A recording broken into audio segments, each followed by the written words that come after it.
Good morning, everybody. And today I am going to attempt to attach some of these hooks to my utility trailer here.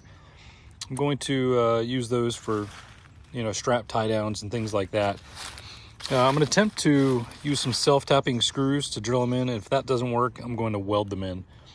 But first, we're going to try and use these holes right here on top and bottom, and we're going to screw them in. I'm going to try and go about right here above this, and then right there above that on each side.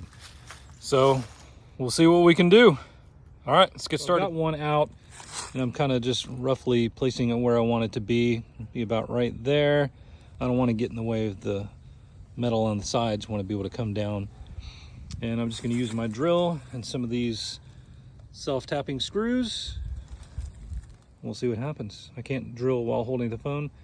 So yeah, we'll see what happens when I do this real quick. First one went in without a problem. It actually bit a lot better than I thought it was going to. So hopefully we don't have to use the welder, but we'll see. One side is complete, and it's pretty solid.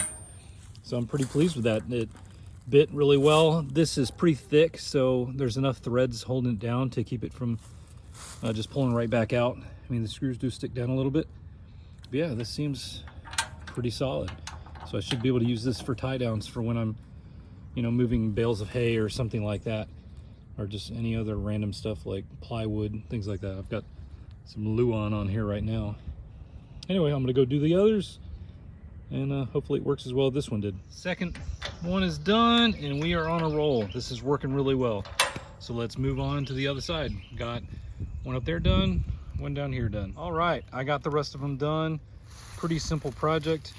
I've had these hooks sitting on my shelf now for, like a year. But here they are right here. It's just a Husky, some anchor points, 600-pound working load. Should work just fine for what I'm gonna use them for.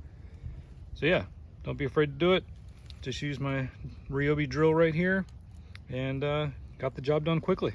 So anyway, hope this helps you. Have a good one.